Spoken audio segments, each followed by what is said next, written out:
Morning, everyone. Hello, can you hear me? All good?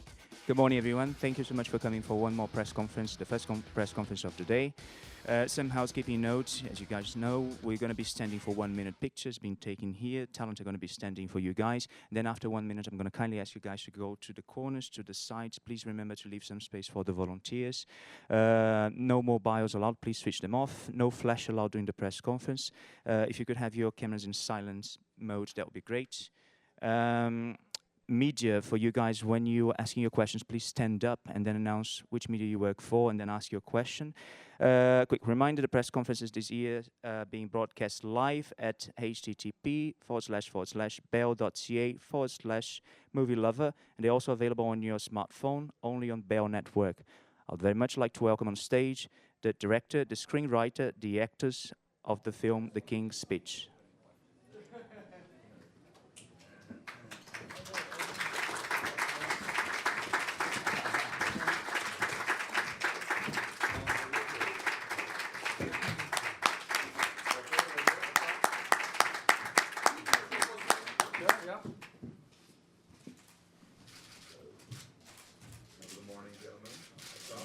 Morning. Hello, everybody. All energetic for this press conference? Gentlemen, just going to get your top here, please. Thank you.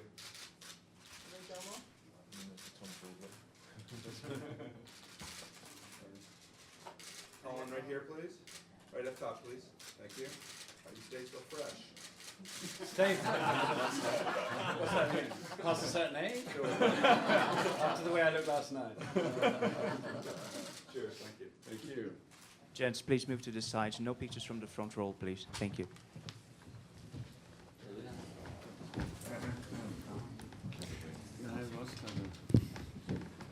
Good morning. Welcome to the press conference for The King's Speech, which is showing at a gala at the 2010 Toronto International Film Festival. It's a pleasure to introduce a number of the people responsible for the film, bringing it with us. I'll start with our guest at the far end of the table, the screenwriter, David Seidler. Previous credits include dubbing scripts for Godzilla and also Francis Ford Coppola's Tucker the Man and His Dream. Next to him, for the fourth time in Toronto, we're thrilled to welcome back Academy Award winner Geoffrey Rush in the role of speech therapist Lionel Logue.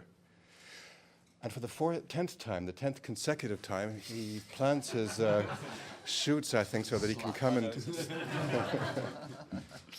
Academy Award nominee Colin Firth in the role of His Royal Majesty George VI, also known as Bertie. And finally, 2 in a row, the film's director who brought us last year, The Damned United, Tom Hooper, the director.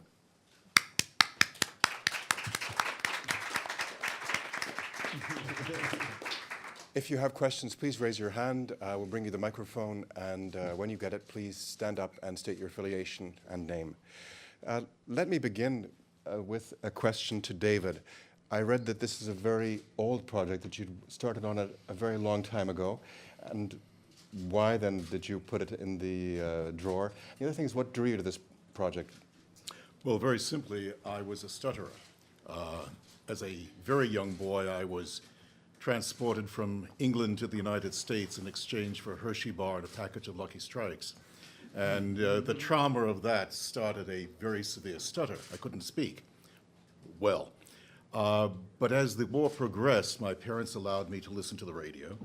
And they said, now listen to the King's speeches, because he stuttered very, very badly, and listen to him now. And it gave me hope that one day I could be cured. So he was always a hero of mine. And I always thought, as I grew up and decided I liked telling lies and therefore was going to be a storyteller and a writer, that one day I wanted to tell Bertie's story. I, at university, actually began to do some reading. But, you know, there are term papers and girlfriends, and so it never really happened. In 1980 or 79, I wrote Tucker for Francis Ford Coppola. And I was very young and naive, and I was actually under the illusion this movie would get made instantly and change my life. It got made 10 years later. And I was also under the illusion that I could do anything in Hollywood after that, which I really learned was not the way things happen. But I decided to try and do Bertie. And I began research, and there were these little blips on the radar screen called Lionel Logue. There's not much written about him. The royal family doesn't like to talk about the royal stutter. But I sensed that there was a story there. And I had a friend in London who did a bit of research and came up with a son of Lionel Logue, Valentine. If you've seen the film, he's the one studying to be a doctor. And Jeffrey refers to him as Doctor. And I wrote to him. He was now an elderly gentleman, a retired brain surgeon in Harley Street. And he said, yes. He said, yes, I'll come to London. I'll talk to you, tell you all about it. And I've got all my father's notebooks about treating the king. And I thought, oh, my Lord, this is the mother lode. But there was a little caveat. He said, I'll do all of this, but first you must get permission from the Queen Mother. So this is when my American friends realized I really am British. I wrote to the Queen Mother, and I got a reply from Clarence House saying, Dear Mr. Seidler, thank you for your letter. Please, not in my lifetime. The memory of these events is still too painful. And this is now when my American friends really know I'm British, because I decided to wait. I thought, well, how long am I going to have to wait? She's a very old lady. 30 years later, literally, I think it was 28 years later, she did leave us. And shortly thereafter, I was diagnosed with cancer. And, you get a little upset about things like that. But after a couple of days, I realized, well, being upset was not going to do me a lot of good, because it suppresses the immune system, and that's your best friend. So I thought, well, I better get to work. And if I'm not going to tell Bertie's story now, when am I going to tell it? And that's how the process started. A very long answer to a short question. Thank you. Questions from the journalists? Please, this end. Barbara Van Cherry from the Pittsburgh Post-Gazette. Colin, did you work with a speech therapist to... Not really, no. No. I consulted several people. We had a dialect coach with us because, in a way, the discovery of the stammer had to be quite personal, and it had to be specific to this individual, and it had to be... It had to come from some visceral place, but it also had to be very carefully monitored for the sake of the drama, because it's not, whatever it is, it's a 50-minute film, and if this is a guy who takes 20 minutes to get a word out, it's going to affect the pace somewhat. And so you have to find something which is not only authentic and expressive and very specific to this person and what he's going through. You also have to find something that doesn't alienate the audience, that doesn't slide into some kind of pastiche, that isn't painful in a way that people resist it. And this is where, of course, I had to work very, very closely with Tom, and this was one of Tom's early stated concerns, about how to pace it, how to score it, if you like, how bad it has to be here in order to get to the point where it's here. When are the relapses? How much can we afford to dwell in painful silences?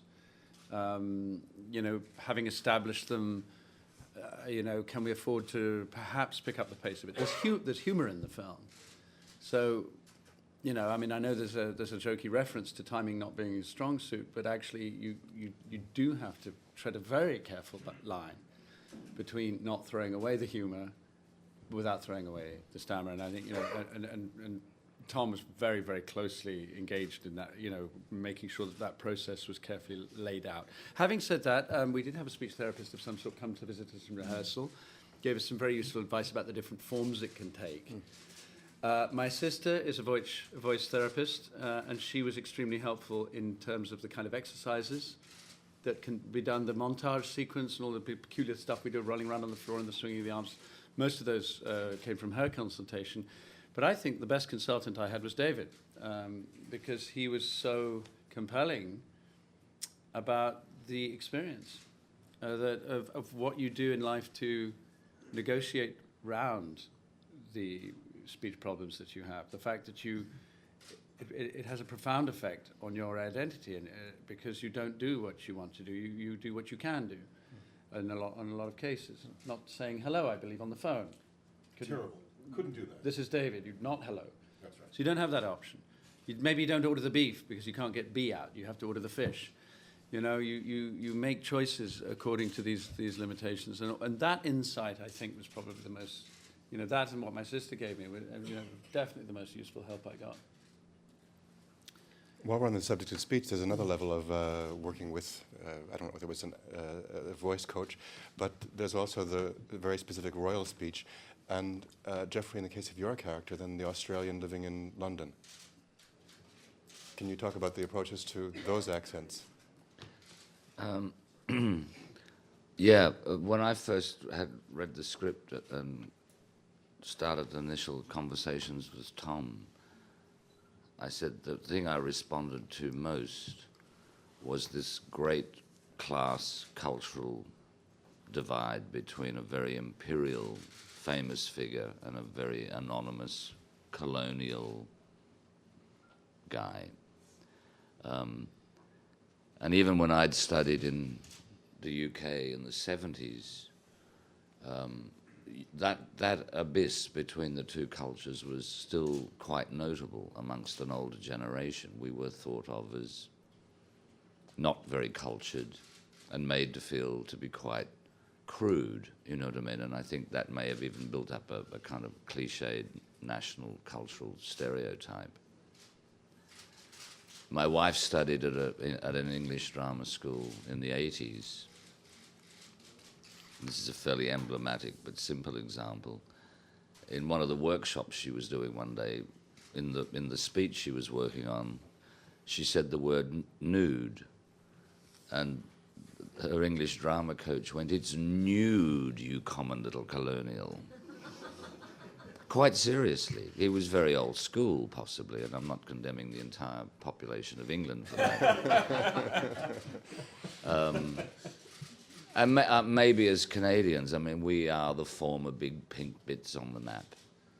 Do you know what I mean? We're the offspring of the empire.